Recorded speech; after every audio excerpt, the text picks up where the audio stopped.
औज़ुबिल्लाहि मिनश्शैतानिर्रजीम बिस्मिल्लाहिर्रहमानिर्रहीम अस्सलामु अलैकुम वरहमतुल्लाहि वबरकातुहू। शेनशीन पर तशरीफ़ फरमा मोअज़्ज़िज़ उलमा इकराम, मशाइख़ीन औज़ाम, अंबरपेट में बरसा बरस से मुनक़्क़िद होने वाले जश्न रहमतुल आलमीन सल्लल्लाहु अलैहि वसल्लम के इस्तक़बालिया कमेटी के तमाम अरकान, मोअज़्ज़िज़ हाज़रीन इकराम, मैं शुरुआत में आपसे माज़रत चाहता हूँ कि मैं बहुत ही जल्दी इस जलसे में आ गया और जल्दी आने का मकसद भी ये था कि मैं जलसे रहमतुल आलमीन सल्लल्लाहु अलैहि वसल्लम के इस जलसे में शिरकत से महरूम ना हो। और दूसरी अहम वजह यह है कि आप जानते हैं कि असम्बली इंतखाबात की तारीख़ों का ऐलान हो चुका है और असम्बली इंतखाबात की तारीख़ के ऐलान के साथ ही ज़ाब्ते अखलाक नाफिद हो जाता है और मैं नहीं चाहता हूँ कि मैं किसी भी किस्म से बहैसियत मजलिस इत्तेहादुल मुस्लिमीन के एक सिपाही के तौर पर मैं उस ज़ाब्ते अखलाक की खिलाफ वर्जी करूँ और ना मैं ये नहीं चाहता कि हमारे मुखालिफिन को कोई मौका मिले कि वो उसका फ़ायदा उठा सके। इसीलिए इस अज़ीमुश्शान जलसे में मैं यहाँ पर पहले आया हूँ और मुंतज़मीन से मैंने ये गुजारिश की थी कि शुरुआत में भी सबसे पहले मुझे अपनी तकरीर करने का मौका दिया जाए ताकि मैं अपनी बात को आप तमाम के सामने रखूँ मुख्तसर तरीक़े से और फिर इंशाअल्लाह ताला मैं 10 बजे से पहले, यानी अभी तो 9:10 हुए हैं, जल्द से जल्द अपनी बात को आपके सामने रखकर मैं यहाँ से वापस हो जाऊँगा।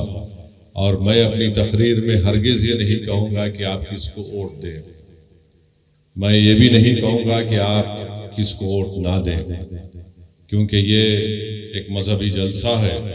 मगर आप साहिब समझ हैं, आप लोग यकीनन अपने वोट का इस्तेमाल करेंगे। मैं ज़रूर इतना यह कहूँगा कि अपने वोट का इस्तेमाल करिए, किसी भी उम्मीदवार और पार्टी के हक़ में इस्तेमाल करिए, अच्छे लोगों के हक़ में इस्तेमाल करिए।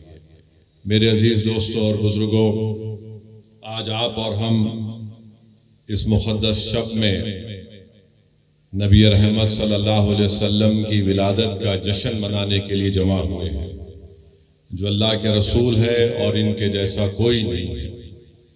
अभी आपने मोअज़्ज़िज़ जामे निज़ामिया के फाजिल आलिम दीन से सुना कि हज़रत ने फरमाया कि रसूल अल्लाह सल्लल्लाहु अलैहि वसल्लम का कोई मिसल नहीं। मेरे अजीज़ दोस्तों और बुज़ुर्गों, मैंने उलमाए कराम के ख़त्मों में बैठ कर ये सुना कि रसूल अल्लाह अगर आबिद की बात होगी तो रसूल अल्लाह सल्लल्लाहु अलैहि वसल्लम, अगर इबादत की बात हो गई तो रसूल अल्लाह सल्लल्लाहु अलैहि वसल्लम की तरह कोई आबिद नहीं। अगर ज़ुहद की बात होगी तो रसूल अल्लाह सल्लल्लाहु अलैहि वसल्लम की तरह ज़ाहिद कोई नहीं। अगर शहादत की बात होगी तो रसूल अल्लाह सल्लल्लाहु अलैहि वसल्लम की तरह कोई शाहिद नहीं। अगर बशारत की बात हो गई तो रसूल अल्लाह सल्लल्लाहु अलैहि वसल्लम की तरह कोई बशीर नहीं। अगर शफ़क़त की बात होगी तो रसूल अल्लाह सल्लल्लाहु अलैहि वसल्लम की तरह कोई शफ़ी नहीं। अगर इल्म की बात हो गई तो रसूल अल्लाह सल्लल्लाहु अलैहि वसल्लम की तरह अलीम कोई नहीं। अगर सादिक़ की बात होगी तो रसूल अल्लाह सल्लल्लाहु अलैहि वसल्लम की तरह कोई सादिक़ नहीं। अगर अमानत का मामला होगा तो रसूल अल्लाह सल्लल्लाहु अलैहि वसल्लम की तरह कोई अमीन नहीं। अगर रिसालत की बात हो गई तो रसूल अल्लाह सल्लल्लाहु अलैहि वसल्लम की तरह कोई रसूल नहीं। अगर रसूल अल्लाह सल्लल्लाहु अलैहि वसल्लम की बचपन की बात होगी तो सारी कायनात में किसी का ऐसा बचपन नहीं था जो मोहम्मद मुस्तफ़ा सल्लल्लाहु अलैहि वसल्लम का था। अगर जवानी की बात होगी तो सारी कायनात में ऐसा कोई जवान नहीं था जो मोहम्मद सल्लल्लाहु अलैहि वसल्लम की तरह होगा। अगर हिजरत की बात होगी तो सबसे बेहतरीन महाजिर मोहम्मद मुस्तफ़ा सल्लल्लाहु अलैहि वसल्लम है। अगर घरानों की बात होगी तो सारी कायनात में सुबह क़यामत तक सबसे बड़ा घराना रसूल अल्लाह सल्लल्लाहु अलैहि वसल्लम का है।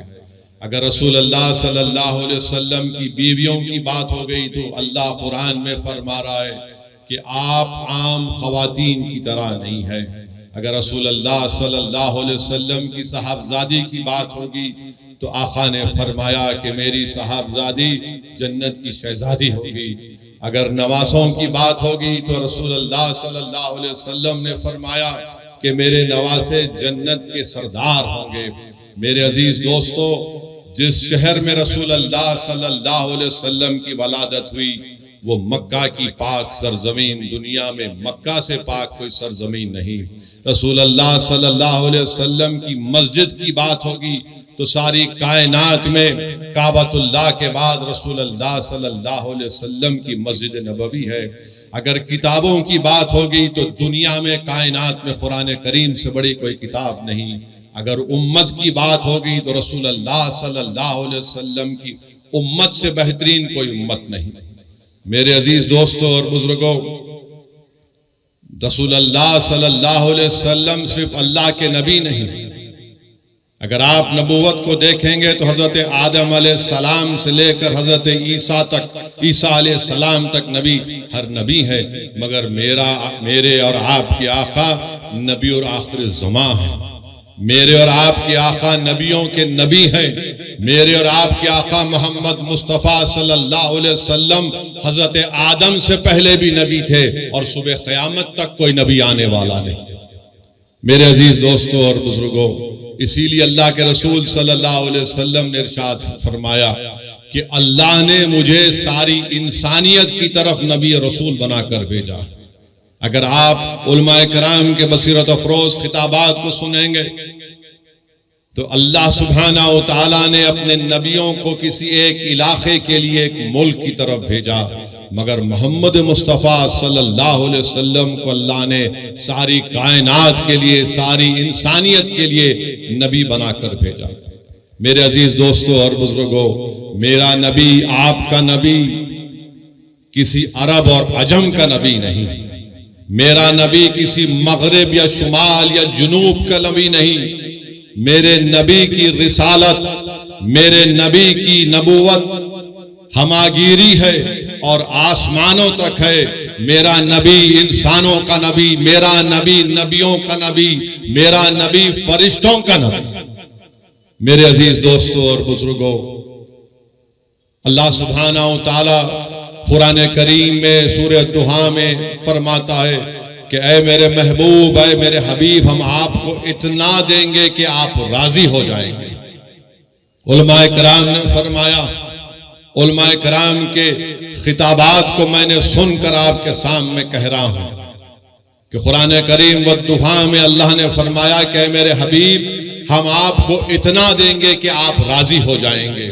अल्लाह की नूरी मखलूक फरिश्ते अल्लाह की रजा चाहते हैं। अर्श वाले अल्लाह की रजा चाहते हैं, फर्श वाले अल्लाह की रजा चाहती हैं, सिद्दीक और फारूक अल्लाह की रजा चाहते हैं, उस्मान और अली अल्लाह की रजा चाहते हैं, नबी और रसूल अल्लाह की रजा चाहती हैं, कुतुब और अब्दाल अल्लाह की रजा चाहती हैं, औताद अल्लाह की रजा चाहती हैं। मगर यहां पर कुरान करीम में अल्लाह ने फरमाया, मुफस्सरीन ने तर्जुमा किया कि मेरे महबूब, हम आपको इतना देंगे कि आप राजी हो जाएंगे। तो मालूम हुआ कि अल्लाह रज़ाए मुस्तफ़ा सल्लल्लाहु अलैहि वसल्लम चाहता। मेरे अजीज दोस्तों और बुजुर्गों, आप जानते हैं उलमाए कराम ने समझाने के लिए हमको बताया कि वला सौफ़ा यूतीका रब्बुका फतरदा, कि ऐ मेरे महबूब, हम आपको इतना देंगे कि आप राजी हो जाएंगे। समझाने के लिए उलमाए कराम ने कहा कि जब हम हज करने जाते तो अरफात के मैदान में रसूल अल्लाह सल्लल्लाहु अलैहि वसल्लम ने कहा, फरमाया, या अल्लाह, मेरी ये ख्वाहिश है कि मेरी उम्मत जब अरफात के मैदान में आए तो ज़हर और असर की नमाज एक साथ पढ़े। या अल्लाह, मेरी ये ख्वाहिश है कि मेरी उम्मत जब हज करने आए तो मिना और मुज़दलिफा में मगरिब और इशा मिलाकर पढ़े। तो अल्लाह ने फरमाया कि मेरे हबीब, मेरे महबूब, ये आपकी ख्वाहिश है, हम इसकी इजाजत देते हैं। तो सुबह क़यामत तक जो कोई भी हाजी अरफात के मैदान में जाएगा तो ज़ोहर और असर मिलाकर पढ़ना पड़ेगा। मीना और मुज़दलिफ़ा में रहेगा तो मगरिब और ईशा मिलाकर पढ़ना पड़ेगा। अगर अकेले पढ़े तो अल्लाह के पास वो नमाज काबिल कबूल नहीं। तो उलमा इकराम ने कहा कि अल्लाह ने इसीलिए कुरान करीम में फरमाया कि मेरे हबीब हम आपको इतना देंगे कि आप राजी हो जाएंगे। कुरान करीम में आया कि अल्लाह सुब्हानहू तआला ने रसूल अल्लाह सल्लल्लाहु अलैहि वसल्लम की ऐन ख्वाहिश के मुताबिक नमाज में है वही नाजिल की गई कि आप अपना किबला मक्के की तरफ करिए। मेरे अजीज दोस्तों और बुजुर्गों, अल्लाह के रसूल उलमा इकराम ने हदीस शरीफ को बयान किया कि अल्लाह के रसूल सल्लल्लाहु, बल्कि ये जो सूरह दुहा की आयात के सिलसिले में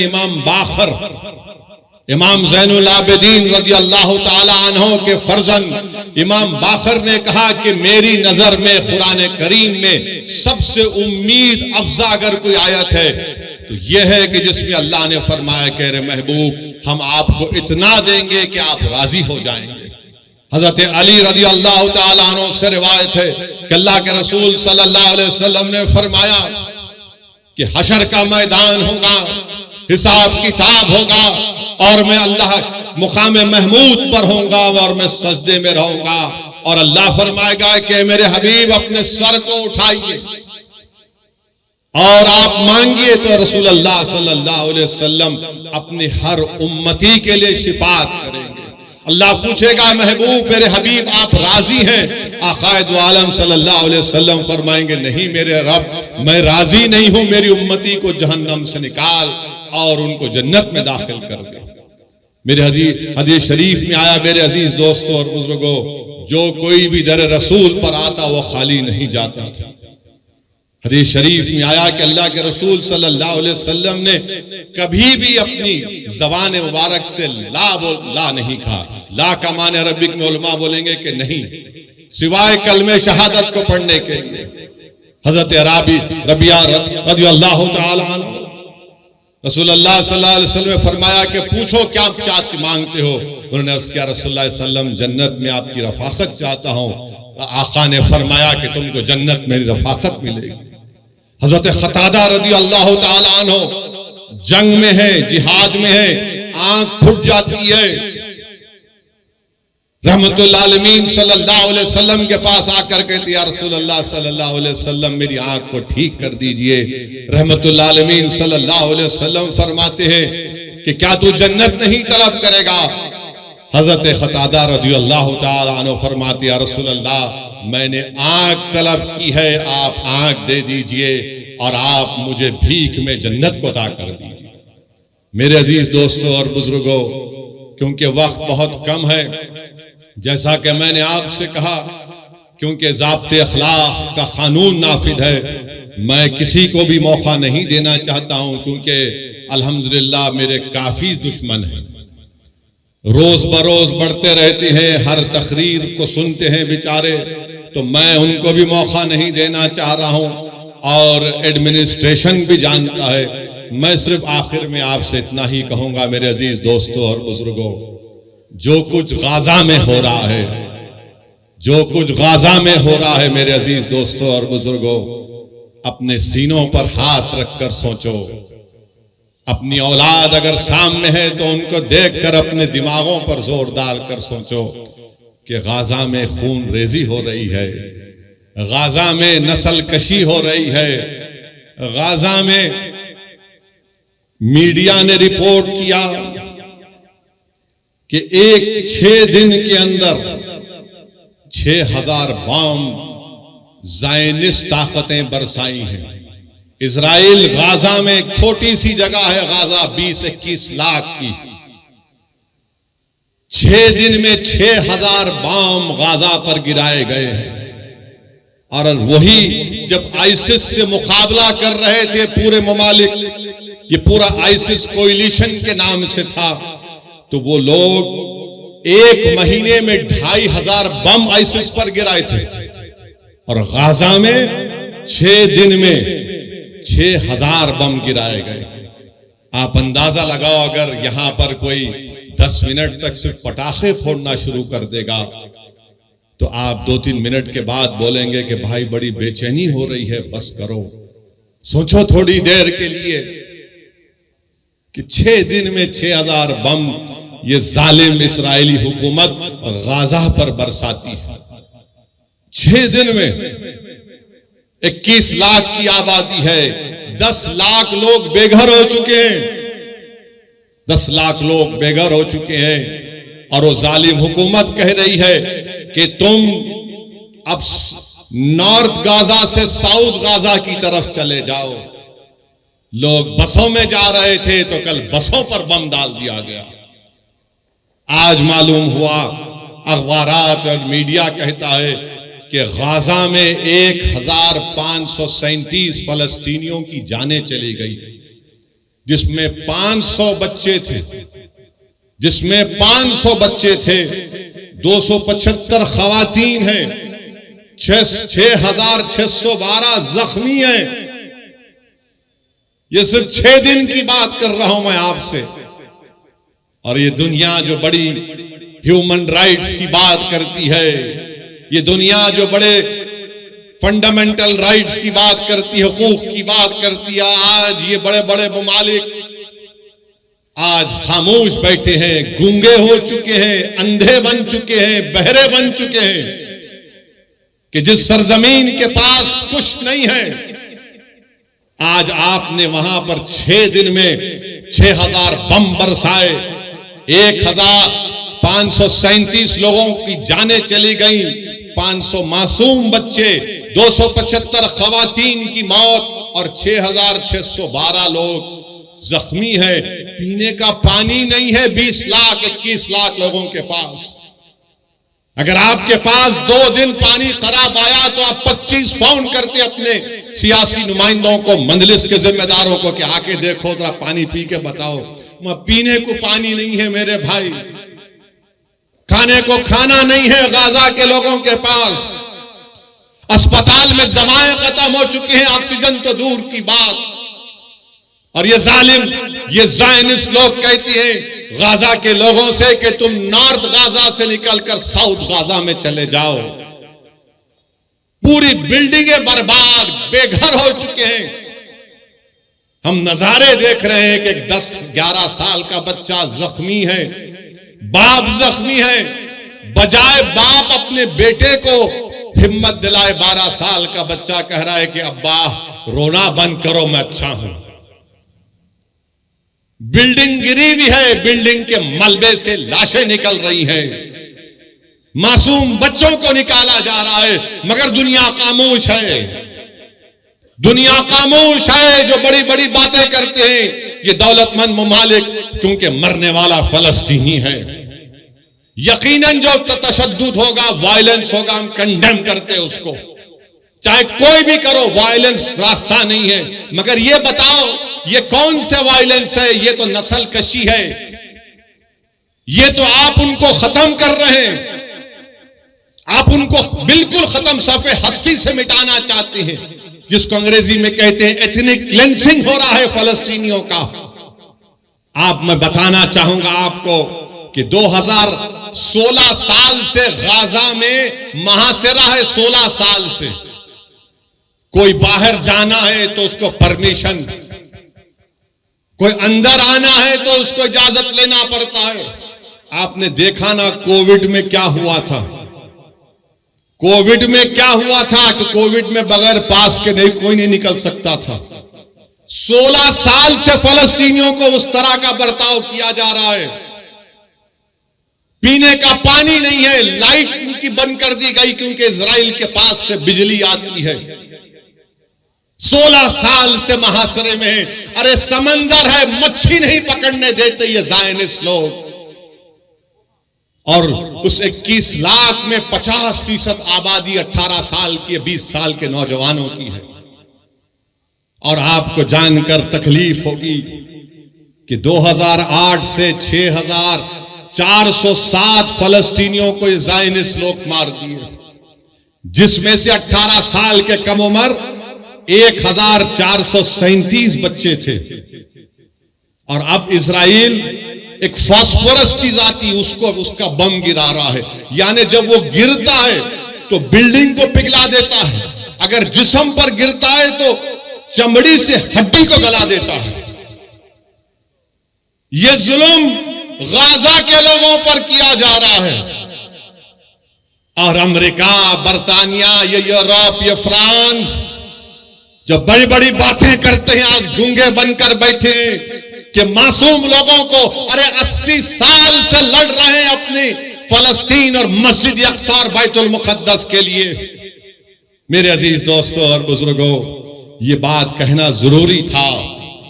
इसलिए जरूरी है कि अगर गाजा का नाम आए, फलस्तीन का नाम आए, मस्जिद अक्सा का नाम आए, बैतुल मुकद्दस का नाम आए और तुम्हारे और हमारे दिलों में हरारत ईमानी पैदा नहीं हुए तो फिर तुम इंसान कहलाने के लायक नहीं हो। अगर हम इनकी मदद नहीं कर सकते, हम दूर हैं, मगर जज्बात से कर सकते हैं और करना चाहिए। अगर जज्बात भी नहीं है तो मुस्लिम शरीफ की हदीस है कि आका ने फरमाया कि तुम मुनाफिक हो। अल्लाह के रसूल सल्लल्लाहु अलैहि वसल्लम ने फरमाया कि तुम मुनाफिक हो। वो अंबियाओं की बैशत की सरजमीन है। हजरत दाऊद अलैहिस्सलाम, सुलेमान और ईसा अलैहिस्सलाम की बैशत की सरजमीन है। हजरत इब्राहिम अलैहिस्सलाम की खबर, हजरत मूसा अलैहिस्सलाम की खबर वहां पर है। मेरे अजीज दोस्तों और बुजुर्गों, काबतुल्लाह को तूफान नूह के बाद अल्लाह के हुक्म पर हजरत इब्राहिम अलैहिस्सलाम ने काबतुल्लाह को बनाया और 40 साल के बाद अल्लाह के हुक्म के बाद मस्जिद अक्सा को हजरत सुलेमान अलैहिस्सलाम ने बनाया। और दुनिया को हम बताना पड़ेगा कि हमारा रिश्ता फलस्तीन से, गाजा से, मस्जिद अक्सा से, बैतुल मुकद्दस से क्या है। जब तक कुरान में वो आयात है कि असरा में अब नहीं, जब तक कुरान में ये सूरा रहेगा, सुबह क़यामत तक हमारा रिश्ता फलस्तीन और गाजा से रहेगा। मेरे अजीज दोस्तों और बुजुर्गों, आपने हदीस शरीफ सुनी कि रसूल अल्लाह सल्लल्लाहु अलैहि वसल्लम से एक सहाबी रसूल ने पूछा, या रसूल अल्लाह सल्लल्लाहु अलैहि वसल्लम, क्या हशर के मैदान में हम आपको पाएंगे? अल्लाह के रसूल सल्लल्लाहु अलैहि वसल्लम ने फरमाया कि हाँ, तुम मुझे हशर के मैदान में पाओगे। कहां होगा हशर का मैदान? इसी सरजमीन पर हशर का मैदान होगा, इसी फलस्तीन पर हशर का मैदान होगा। फिर आका से पूछा गया सल्लल्लाहु अलैहि वसल्लम से कि दूसरी जगह कहां पर हम आपको पाएंगे? रसूल अल्लाह सल्लल्लाहु अलैहि वसल्लम ने फरमाया कि मैं आबे कौसर पर रहूंगा, मेरी उम्मत प्यासी होगी, मैं मेरी उम्मत की प्यास को बुझाऊंगा। कहां होगा हौज़े कौसर? इसी फलस्तीन से लेकर मदीने तक अहादीस में आया। उलमाए किराम बैठे हैं, पूछ लो आप। मेरे अजीज दोस्तों और बुजुर्गों, ये वो मुबारक सरजमीन है कि कुरान में लफ्ज बारक ना 5 मरतबा आया तो अल-कुद्स है वो। चाहे सूरह असरा हो, सूरे जितने भी 4-5 सूरों में जिक्र आया, 5 जगह पर लफ्ज बारकना का मतलब खुद। अल्लाह के रसूल सल्लल्लाहु अलैहि वसल्लम ने फरमाया कि बड़ी खूब जगह है, ये बड़ी खूब जगह है। तो सहाबा ने पूछा रसूलुल्लाह सल्लल्लाहु अलैहि वसल्लम क्यों? तो रसूलुल्लाह सल्लल्लाहु अलैहि वसल्लम फरमाया कि यहां पर फरिश्ते अपने पर बिछा कर बैठते हैं, यहां पर फरिश्ते अपने पर बिछा कर बैठते हैं। रसूलुल्लाह सल्लल्लाहु अलैहि वसल्लम ने फरमाया कि मीजान लगेगा, यह हिसाब किताब की जगह है। मेरे अजीज दोस्तों और बुजुर्गों, इमाम अहमद ने यह हदीस शरीफ लिखी अपने मसनद में कि अल्लाह के रसूल सल्लल्लाहु अलैहि वसल्लम ने फरमाया कि मेरी उम्मत में ग्रोह रहेगा जो सुबह क़यामत तक हक की तरफदारी करेगा, जो सुबह क़यामत तक हक की तरफदारी करेगा, बातिल ताकतों से मुकाबला करता रहेगा। उनके पास दौलत नहीं होगी मगर हक की तरफदारी करते रहेंगे कि क़यामत भी आ जाएगी। तो सहाबा इकराम ने पूछा, रसूल अल्लाह वो कौन सी जगह होगी? तो आक़ाए दो आलम सल्लल्लाहु अलैहि वसल्लम ने फरमाया, अल-कुद्स, अल-कुद्स, अल-कुद्स। मेरे अजीज दोस्तों और बुजुर्गों, इसीलिए हमको अपने सीनों में गाजा के अवाम की तकलीफ को महसूस करनी चाहिए। वो जो 500 बच्चे मरे, तकलीफ को महसूस करो, वो तुम्हारी औलाद तो नहीं है, मगर सोचो अगर तुम्हारी औलाद मर जाती। सोचो थोड़ी देर के लिए वो कोविड में जब हम लाशों को उठा उठा कर डर डर कर लेकर जा रहे थे, सोचो थोड़ी देर के लिए, 1 साल 2 साल नहीं, 70 साल से ये मुजाहिद, ये गय्यूर कौम अगर पूरी दुनिया में हक की सरबुलंदी के लिए और बातिल की शिकस्त के लिए अगर किसी सरजमीन पर मुबारक रूहों का खून गिरा है तो मसले फलस्तीन पे गिरा। मस्जिद अक्सा बैतुल मुक़द्दस के लिए खून बहाया जा रहा है। मैं सलाम करता हूं उन माओं को जिन्होंने इन बहादुर बच्चों को पैदा किया, जो ज़ायनिस्ट लोगों की गोलियों का निशान बन रहे हैं, जो बमों से उनकी मौत हो रही है। मगर दुनिया ये जान ले कि जब तक हम जिंदा है दुनिया जिंदा है, जब हम नहीं तो दुनिया भी नहीं। याद रखो, मौत से डरने वाले हम नहीं, हम अपना मुकद्दर लिखा कर लाए हैं कि अल्लाह मेरी जिंदगी में लिख चुका है, तुम्हारी जिंदगी में लिख चुका है। मगर सवाल यह है कि तुम अपनी जिंदगी गुलामों की तरह गुजारोगे या फिर तुम बहादुरों की तरह अपनी जिंदगी को गुजारोगे। लोग मुझसे पूछते हैं फोन करके कि असदुद्दीन अवैसी ये कैसा हो रहा है, ये क्या हो रहा है। लोग तकलीफ महसूस करते हैं और लोग पूछते हैं कि कहां है सलाहुद्दीन अय्यूबी, कहां है वो सलाहुद्दीन अय्यूबी। अरे तुम अपनी औलाद की क्या तरबियत कर रहे हो?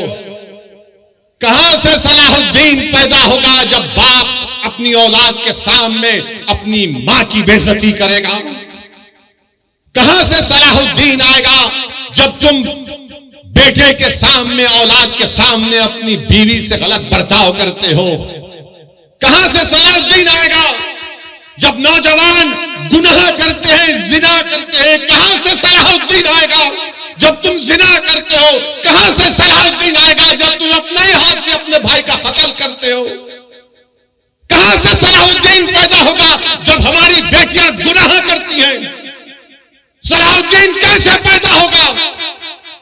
जब तुम नेक बनोगे, जब तुम गुनाहों से दूर रहोगे, तुम रसूलुल्लाह सल्लल्लाहु अलैहि वसल्लम से बेपनाह मोहब्बत करोगे, तमाम चीज और दुनिया से बढ़कर। सलाहुद्दीन अय्यूबी जिंदगी में जब तक बैतुल मुक़द्दस मस्जिद अक्सा पर कामयाबी हासिल नहीं किया, उसकी पेशानी पर बल रहता था।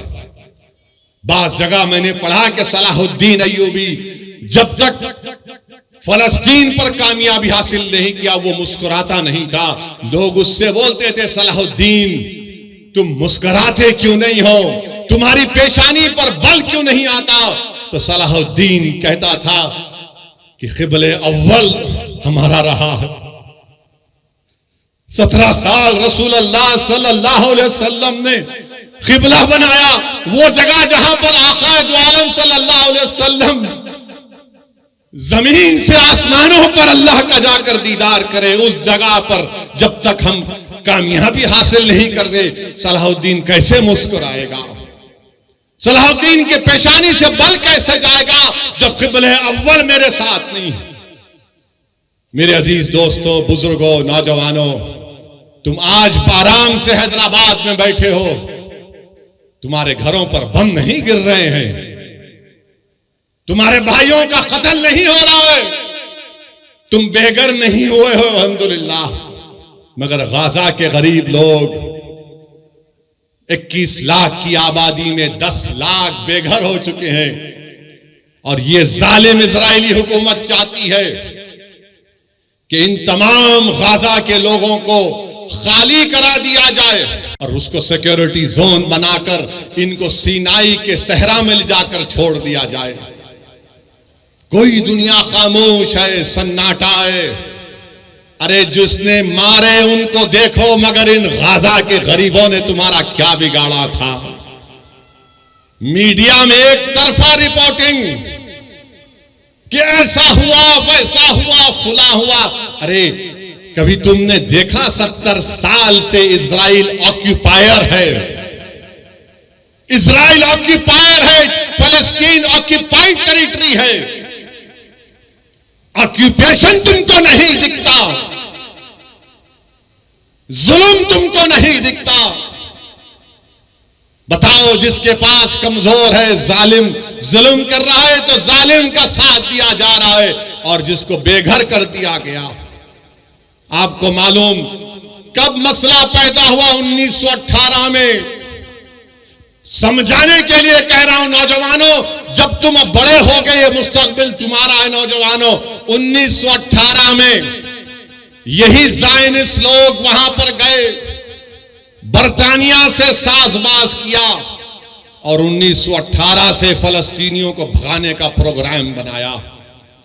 और फिर 13 मई 1948 में 18 से लेकर 48 तक फर्स्ट वर्ल्ड वॉर हुई। उसके बाद से तरीके से, साजिशों से फलस्तीनियों को मारा गया, भगाया गया। और उसके बाद क्या हुआ? 20-25 साल के अरसे में, जिसको फलस्तीन की तारीख में नकबा कहते हैं, कितने लोग बेघर हो गए? 1.5 करोड़ फलस्तीनियों को भगा दिया गया। और फिर 67 की जंग हुई तो हमने मस्जिद अक्सा को खो दिया, उस मुबारक जगह को खो दिया जहां पे आकाए दो आलम सल्लल्लाहु अलैहि वसल्लम तमाम रसूलों और नबियों की नमाज इमामत की थी। और उस वक्त से वो फलस्तीनी लड़ रहे हैं। फलस्तीन का मसला सिर्फ अरबों का मसला नहीं, फलस्तीन का मसला सिर्फ मुसलमानों का मसला नहीं, फलस्तीन का मसला हर उस इंसान का मसला है जो इंसाफ चाहता है, जो इंसाफ चाहता है। और जो पूछते हैं कि सलाहुद्दीन कहां आएगा, अरे सलाहुद्दीन को आने के लिए तुमको नेक बनना पड़ेगा। जब ईसाइयों ने मस्जिद अक्सा और बैतुल मुक़द्दस पर कब्जा किया, क्रूसेडर्स ने एक दिन में 70,000 मुसलमानों का कत्लेआम हुआ। उनके घोड़े गिर जाते थे, इतना खून था। मगर जब सलाहुद्दीन अय्यूबी ने फलस्तीन बैतुल मुक़द्दस पर कामयाबी हासिल की और तमाम ईसाई लोग जमा हुए, बोले कि सलाहुद्दीन अब तुम हमसे क्या करोगे? तो सलाहुद्दीन अय्यूबी ने कहा कि मैं वो नहीं करूंगा जो तुमने किया था। मैं रसूल अल्लाह सल्लल्लाहु अलैहि वसल्लम के गुलामों का गुलाम हूं, तुमको मैं माफी देता हूं, जाओ, तुम्हारी जान को भी कोई हाथ नहीं लगाएगा। यही सलाहुद्दीन अय्यूबी के पास एक कबीला था जो दीन इस्लाम को कबूल नहीं करता था। सलाहुद्दीन अय्यूबी ने जोर जबरदस्ती नहीं की। एक कबीले की एक औरत आई सलाहुद्दीन अय्यूबी के पास और आकर कहा कि सुल्तान, मेरे 4 बच्चे गायब हैं, मेरे बच्चों को वापस लेकर आओ। Salahuddin Ayyubi Fatih फलस्तीन, Fatih Betul मुक़द्दस उठता है, अपने जिस्म पर जर्रा पहनता है, तलवार उठाता है। वो औरत खातून कहती है, कहां जा रहे सुल्तान? तो कहा, तेरे बच्चों को तलाश करने जा रहा हूं। वो हैरान होकर पूछती, आप जाएंगे मेरे बच्चों के लिए? बोले, हाँ, तेरे बच्चे मासूम हैं। फजर को निकलता सलाहुद्दीन अय्यूबी, ज़हर हो जाती। ज़हर से असर के करीब जब सलाहुद्दीन अय्यूबी इन बच्चों को देखता है, बच्चे डरे हुए हैं, सहमे हुए हैं, उनको गोद में उठाकर अपनी माँ के पास जब लेकर आता है तो बच्चे, उसमें से जो बड़ा उम्र का बच्चा था 13-14 साल का, वो फर्त मसरत में अपनी माँ की तरफ दौड़ता है कि अम्मा अम्मा। तो उस माँ ने क्या किया? उस माँ ने उस बच्चे के मुंह पर एक जोरदार तमाचा मारा और कहा कि जा, सलाहुद्दीन के कदमों में गिर जा, ये वो नबी मोहम्मद सल्लल्लाहु अलैहि वसल्लम का गुलाम है, अगर ये ऐसा है तो उसका रसूल कैसा रहमत वाला होगा। ये सलाहुद्दीन अय्यूबी था। मेरे अजीज दोस्तों और बुजुर्गों, नौजवानों, इसीलिए कह रहा हूं कि तुमको नेक बनना पड़ेगा।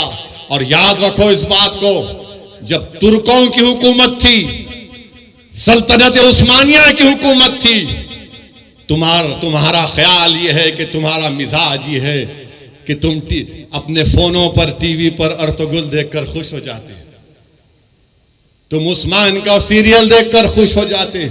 मगर क्या तुमको मालूम कि जब तक 400 साल तुर्कों की हुकूमत थी, मस्जिद अक्सा हमारे पास थी, मगर जब तुर्कों से इख्तिदार इत्तेहाद जब कमजोर हुआ, कबीलों की बुनियाद पर, असबियत की बुनियाद पर जब इत्तेहाद पारा पारा हो गया, तो सबसे पहली चीज जो हमारे हाथ से चले गई वो मस्जिद अक्सा और बैतुल मुक़द्दस हमारे हाथ से चला गया। इसीलिए मेरे अजीज दोस्तों और बुजुर्गों, इत्तेहाद को मजबूत रखो, याद रखो। तुमको हम तमाम, मुझसे तुमको नफरत होगी, मगर मेरी और तुम्हारी ख्वाहिशों से ज्यादा और अहमियत का काम इत्तेहाद। असदुद्दीन ओवैसी यकीनन कमजोर है, मगर याद रखो ये इत्तेहाद तुम्हारे लिए और मेरे लिए, आने वाली नस्लों के लिए जरूरी है।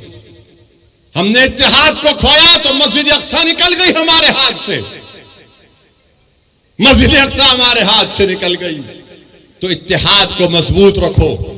बुजुर्गों, नौजवानों, मेरी इज्जतदार मां और बहनों, इस गुनाहगार की गुजारिश यही है कि अपने इत्तेहाद को मजबूत रखो। तुम्हारा इत्तेहाद कमजोर होगा तो ये तारीख तुमको बता रही है कि हमने क्या खोया। हमने क़िबले अव्वल को खो दिया। मगर लाखों सलाम वो गाजा के बहादुरों पर, जो गाजा के बहादुरों पर जो आज भी लड़ रहे हैं, कल भी लड़ेंगे।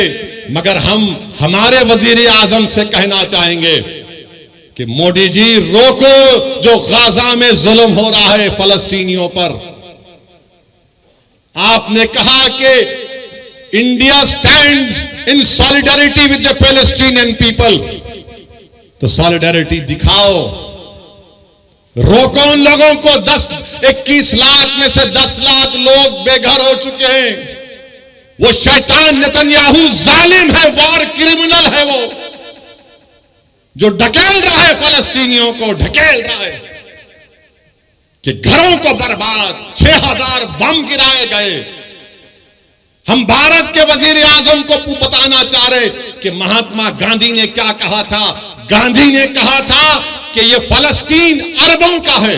जिस तरह अंग्रेजों के लिए बर्तानिया है, फ्रेंच के लिए फ्रांस है, ये अरबों की जमीन है, ये अरबों की जमीन है, गांधी ने कहा था।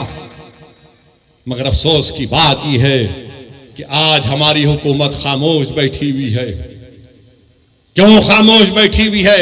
अगर हम पूरी दुनिया में एक सुपर पावर बनना चाहते हैं, अगर हम अक़वाम मुत्तहिदा की सिक्योरिटी काउंसिल में मेंबरशिप चाहते हैं वोटिंग राइट के साथ, तो फिर हमारी हुकूमत को, हमारे मुल्क को ये जो वॉर क्राइम्स इजराइल कर रहा है उसकी मजम्मत करनी चाहिए। जो फलस्तीनियों को गाजा से निकाला जा रहा है उनकी मदद करनी चाहिए, रोकना चाहिए। अरे उनको पानी दो, दवा दो, लाइट दो। ये कौन सा जुल्म है कि तुम उनको मार रहे हो? बेहतरीन से बेहतरीन हथियार अमेरिका दे रहा है, अरे आप इन पर हथियार बरसा रहे। मेरे अजीज दोस्तों और बुजुर्गों, अभी हमारे मुल्क के चीफ मिनिस्टर ने कह दिया, क्या कहा उन्होंने कि अगर कोई फलस्तीन का नाम लेगा तो उसको बुक कर दो। सुनो मुख्यमंत्री, मैं फलस्तीन का झंडा तिरंगे के साथ लगा के आया हूं। मैं फलस्तीन के लिए खड़ा हूं और खड़ा रहूंगा इंशाअल्लाह ताला। फलस्तीन सिर्फ मुसलमानों का, अरबों का मसला नहीं, फलस्तीन इंसानियत का मसला है। और हम उस बाबा मुख्यमंत्री से कहना चाहेंगे, अगर आपको केस बुक करना है तो वजारत खारजा MEA पर केस बुक करना पड़ेगा। अगर कई यूपी में मोदी जी आ गए तो उन पर भी केस बुक करना पड़ेगा आपको। मेरे अजीज दोस्तों और बुजुर्गों, मेरी आप तमाम से गुजारिश है कि अपनी दुआओं में इन गाजा के मजलूमों के लिए दुआ करिए। हम इस मुबारक शब में अल्लाह से दुआ करते हैं कि अल्लाह तुझे तेरे हबीब मोहम्मद मुस्तफ़ा सल्लल्लाहु अलैहि वसल्लम का वास्ता, तो इन गाजा के लोगों की हिफाजत फरमा दे। अल्लाह हम तुझसे तेरे हबीब का वास्ता देकर भीख मांगते हैं, या अल्लाह इनकी जानों और माल की हिफाजत फरमा। परवरदिगार इनकी गैब से मदद फरमा। या अल्लाह तेरे हबीब का इरशाद है कि सुबह क़यामत तक एक गिरोह रहेगा जो हक की तरफदारी करेगा। या अल्लाह उस सरजमीन पर जहां पर हशर का मैदान होगा, या अल्लाह उस सरजमीन पर जहां पर आबे कौसर होगा, या अल्लाह उस सरजमीन पर जहां पर मीजान होगा, या अल्लाह जिस सरजमीन पर पूरों को तू इकट्ठा करेगा, परवरदिगार वहां पर जालिम जुल्म कर रहा है। या अल्लाह मदद फरमा गाजा के लोगों की, अल्लाह गाजा के लोगों की हिफाजत फरमा। परवरदिगार तुझे तेरी रहमत का वास्ता अल्लाह तू रहम फरमा दे। अल्लाह तेरे आपके पास 70 माओं की मोहब्बत है। परवरदिगार जो हजारों की तादाद में लोग मर रहे हैं, जो बच्चे मर रहे हैं, अल्लाह उन माँ बाप को हिम्मत दे, अल्लाह उनकी हिफाजत फरमा। अल्लाह तेरी पूरी कायनात में कोई ऐसा नहीं है जो इन गरीबों की मदद कर सके, मगर अल्लाह तू जमीन व आसमान का खालिक है, तेरे खजाने में कोई कमी नहीं आएगी। अल्लाह तू कुन फयकून फरमा दे। परवरदिगार अल्लाह उनको कोई खाना नहीं दे रहा, अल्लाह तू रज़्ज़ाक़ है, उनको रिज़्क़ दे दे। अल्लाह कोई इनको पानी नहीं दे रहा, तू आसमानों से बारिश को बरसा दे। अल्लाह इनके पास दवाएं नहीं है, तू शाफी है, अल्लाह उनकी शिफात फरमा दे। परवरदिगार आज इस जमीन पर जो लोग हक के लिए काम कर रहे हैं उनकी मदद फरमा। अल्लाह जालिमों के जुल्म से छुटकारा दिला दे, अल्लाह तशद्दुद को खत्म कर दे। हमारी अल्लाह से दुआ है कि अल्लाह नबी करीम सल्लल्लाहु अलैहि वसल्लम के सदक़े तोफ़ैल में फ़लस्तीनियों की मदद फरमा। अल्लाह उस इलाके को अमन का गहवारा बना दे, अल्लाह उस इलाके को अमन का गहवारा बना दे। अल्लाह हमारे मुल्क में अमन को मजबूत फरमा दे। अल्लाह हमारे जान और माल और ख़ास तौर से या अल्लाह हमारे ईमान की हिफाजत फरमा। अल्लाह हमारे ईमान की हिफाजत फरमा। परवरदिगार जब तक तू हमको जिंदा रखेगा, मेरे मौला तुझे तेरी रहमत का वास्ता, तेरे हबीब का वास्ता, हम झुके तो सिर्फ तेरे सामने झुके। अल्लाह हम किसी से मांगे तो तुझसे मांगे। अल्लाह हमको शिरक से बचा ले, अल्लाह हमको शिरक से बचा ले। अल्लाह तू हमारा रब है, हमारे लिए काफी है। अल्लाह तू हमको रसूल अल्लाह सल्लल्लाहु अलैहि वसल्लम को उम्मती बनाया, ये दुनिया का सबसे बड़ा एजाज हमको दिया। मेरे रब लाज रख ले, मेरे अल्लाह लाज रख ले। परवरदिगार अल्लाह कमजोरों की, मजलूमों की लाज रख ले। अल्लाह इनकी हिफाजत फरमा जो बेसरो सामानी में अल्लाह जानवरों से बदतरीन सलूक गाजा में किया जा रहा है। अल्लाह गाजा के उन गरीबों की मदद फरमा। अल्लाह हमारे वतन अजीज में अमन को मजबूत कर दे, जालिमों के जुल्म का छुटकारा दिला दे। अल्लाह जो लोग हक के लिए मेहनत कर रहे हैं, अल्लाह उनको कामयाब कर दे। अल्लाह हमारे इत्तेहाद को मजबूत फरमा। परवरदिगार हमारे इत्तेहाद को मजबूत फरमा। अल्लाहुम्मा सल्लि अला सय्यिदिना मुहम्मदिन अब्दिका रसूलिका रब्बि उम्मिल आलि सहबि सल्लिम। सुब्हान रब्बिका रब्बिल इज्जति अम्मा यसिफून व सलामुन अलल मुरसलीन वल्हम्दुलिल्लाहि रब्बिल